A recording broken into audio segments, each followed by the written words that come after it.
Y llegamos al décimo y último título de la Constitución, el título sobre la reforma constitucional. Vamos a por ello. Para modificar la Constitución existen dos procedimientos. Primero vamos a ver el procedimiento ordinario, que consiste en que 3/5 partes de cada una de las cámaras, Congreso y Senado, deben de aprobar la reforma. Aunque, ojo, cabe la posibilidad de sacar adelante la reforma sin contar con los 3/5 del Senado, siempre y cuando contemos con su mayoría absoluta y el Congreso apruebe la reforma por mayoría de 2/3, no por mayoría de 3/5. Después, si lo solicitan al menos la 10ª parte de los miembros de cualquiera de las dos cámaras, esta reforma debe ser sometida a referéndum para su ratificación. Este es el procedimiento que se ha utilizado en las dos reformas constitucionales que han tenido lugar hasta la fecha. La del artículo 13 para introducir el derecho al sufragio pasivo a los no españoles residentes en España en las elecciones municipales y la del artículo 135 para introducir en la Constitución el principio de estabilidad presupuestaria.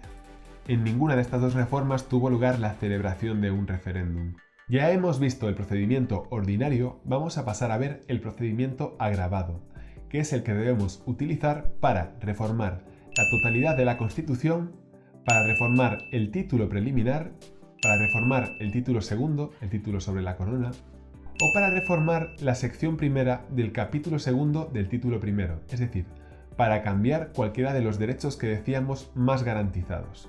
Para llevar a cabo esta reforma vamos a diferenciar dos etapas. Una primera en la que las Cortes deben aprobar, ojo, el principio de reforma, no la reforma, sino el principio de reforma por mayoría de 2/3 partes de ambas cámaras, es decir, 2/3 partes del Congreso y 2/3 partes del Senado. Y después las cámaras deben de disolverse inmediatamente y se convocan nuevas elecciones. Las nuevas Cortes ratificarán la decisión de someter la Carta Magna a reforma y procederán al examen y estudio del nuevo texto propuesto, de la reforma propuesta. Después, esta reforma debe ser aprobada por mayoría de 2/3 del Congreso y 2/3 del Senado, como ocurría en el caso anterior, pero ahora con unas Cortes diferentes. Una vez aprobada la reforma por las Cortes, esta reforma debe ser sometida obligatoriamente a referéndum para su ratificación. En resumen, para el procedimiento agravado tenemos un primer momento en el que se aprueba el principio de reforma por 2/3 partes y después un segundo momento en el que se aprueba la propia reforma también por 2/3 partes, en ambos casos de cada una de las cámaras, y después obligatoriamente se somete la reforma a referéndum. ¿Y quiénes pueden promover una reforma de la Constitución? Bueno, pues lo pueden hacer el Gobierno, el Congreso, el Senado y, ojo, también las asambleas legislativas de las comunidades autónomas.